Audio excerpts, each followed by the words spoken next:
राम राम दोस्तों, जय बाबा नीम करोली महाराज जी की। आशा है कि बाबा नीम करोली जी की, श्री राम जी की, मेरे हनुमान जी, मेरे कान्हा जी, मेरे शिव शंकर भोलेनाथ जी, मेरे हनुमान बजरंगबली जी, मेरे गणेश भगवान जी, मेरी नव दुर्गा माँ, आदि पराशक्ति पार्वती माँ, माँ शेरा वाली, सर्व रूपनी माता अपने नवरात्रों में अपने भक्तों पर अपार कृपा बरसाएं।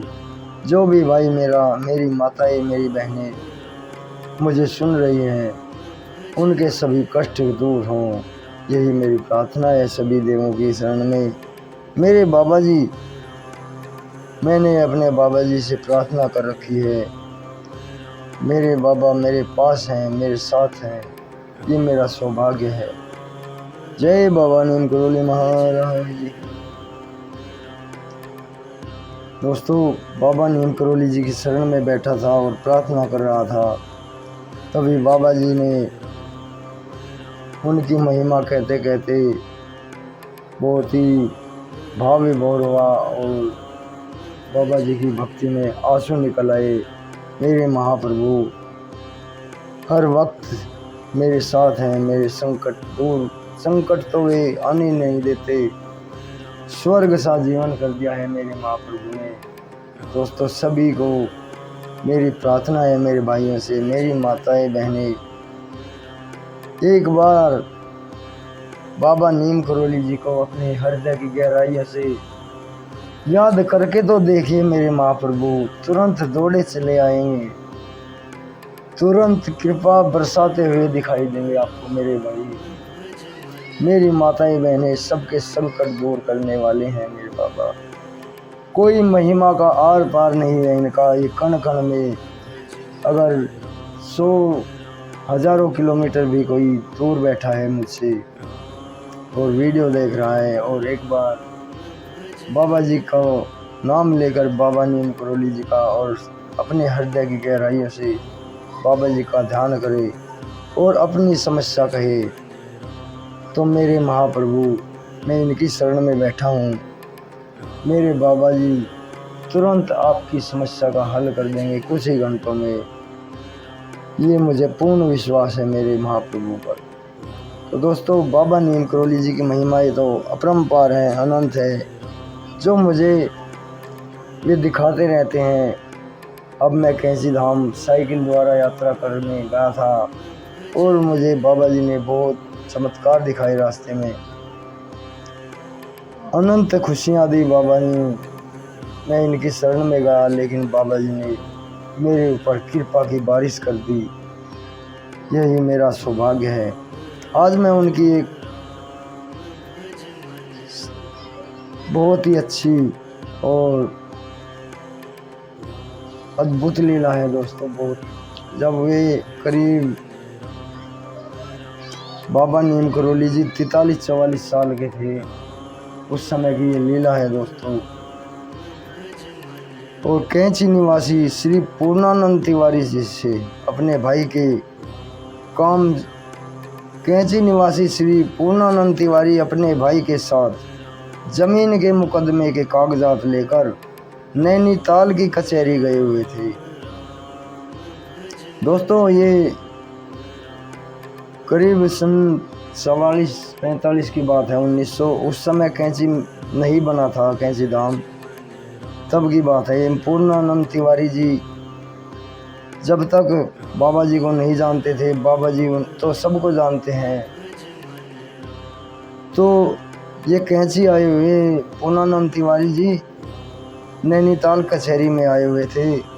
इन्हें एक और कागज़ लेने फिर कैंची आना पड़ा। कैंची निवासी थे ये, पर इनका भाई बीमार पड़ गया, जिसकी देखरेख में व्यस्त होने के कारण शाम हो गई। इन्हें उस समय नैनीताल से कैंची आने वाली कोई बस नहीं मिली, इसलिए ये भाई को वहीं छोड़कर गेठिया को पैदल चल पड़े। इन्हें आशा थी कि गेठिया में इन्हें काठगोदाम से कैंची की ओर जाने वाली कोई बस मिल ही जाएगी, पर यहाँ आकर इन्हें निराश होना पड़ा।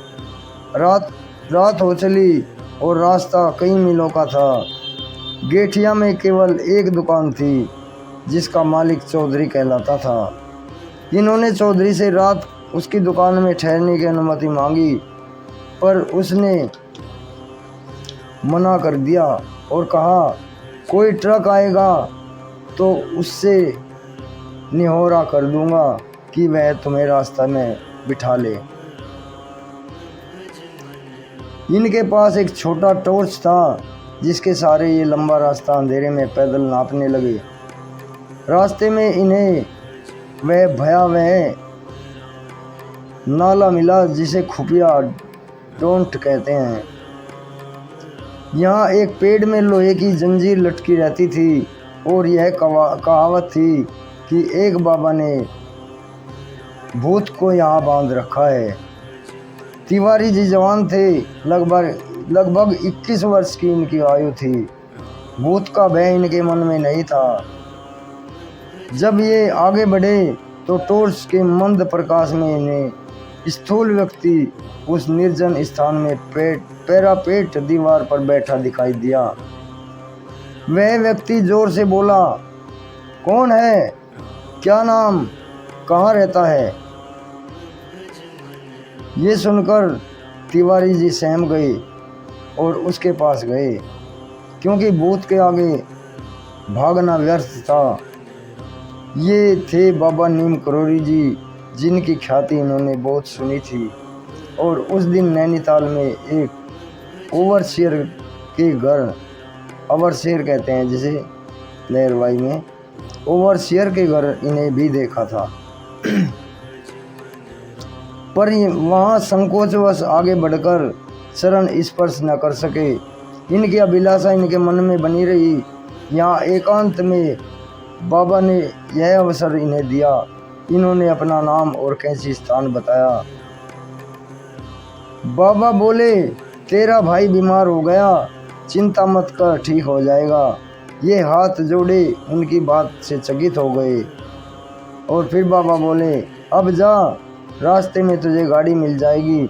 इतना कहकर फिर वे बोले, मुकदमा चल रहा है, घबरा मत, किसी भी अदालत से नहीं हारेगा तू, पर भुगतना है, लंबा मामला चलेगा। इनके पूछने पर कि बाबा आप यहाँ कैसे, तो बाबा बोले, हम भूतों से बचने के लिए यहाँ आ बैठे हैं। नैनीताल में भूत बहुत हैं। बाबा का मतलब था नैनीताल में स्वार्थी लोग बहुत हैं। अंत में तिवारी जी ने पूछा, बाबा अब दर्शन कब देंगे? तो बाबा बोले, 20 साल बाद, अब जा, तुझे गाड़ी मिल जाएगी। वे नमन कर अपनी राह पर चल दिए।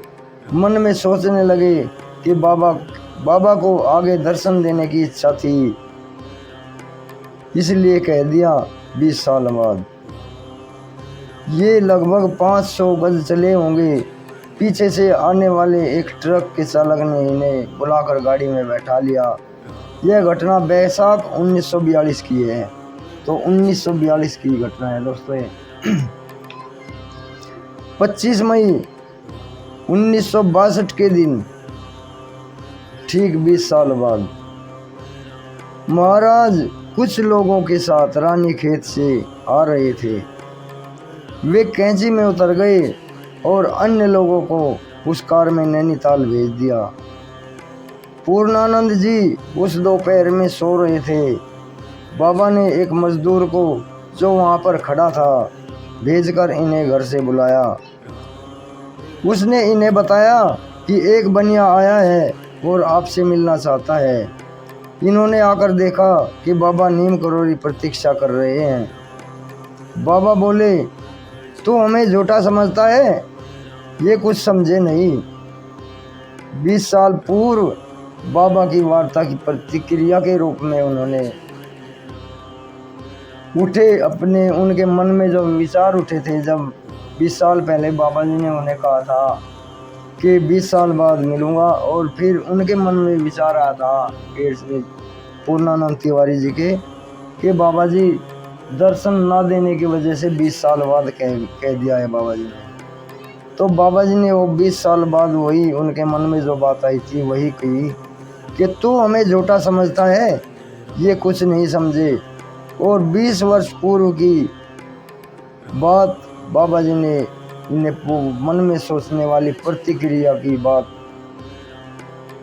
पूर्णानंद तिवारी को याद दिलाई और फिर उन्हें अपने उस विचार पर बहुत ही विस्मरण हुआ और दुख हुआ और बाबा से क्षमा मांगी कि बाबा जी आप तो अंतर्यामी है, मैं मुझे क्षमा कर दीजिए। तो इस प्रकार बाबा ने अपना वादा पूरा किया। 20 साल बाद वे वहाँ आए और सन 1962 के बाद में ही वहाँ पर कैंची धाम की स्थापना हुई है दोस्तों। कैंची में नहीं तो कुछ भी नहीं था, 10-5 घर थे, बहुत ही झोपड़ीदार गरीब लोग थे वहाँ पर। तो दोस्तों आपको ये महिमा कैसी लगी बाबा जी की मुझे बताएं और चैनल को सब्सक्राइब करें, आगे भी शेयर करें। जय बाबा नीम करोली महाराज जी।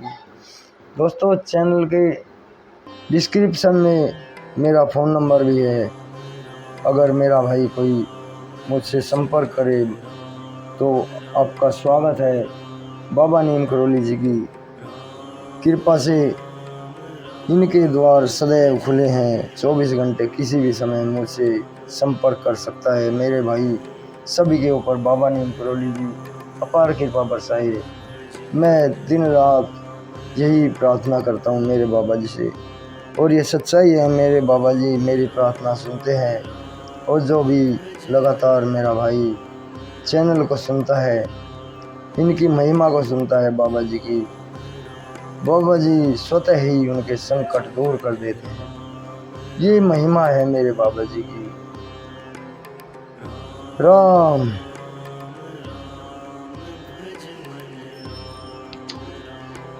तो दोस्तों अभी आज्ञा लेता हूँ, फिर बाबा जी की कोई और महिमा लेकर आऊँगा। उनकी अनंत महिमा है, उनकी बारिश होती है दोस्तों। मेरे ऊपर तो हो रही है, आपके ऊपर भी हो, यही मेरी प्रार्थना है मेरे महाराज जी से। जय बाबा।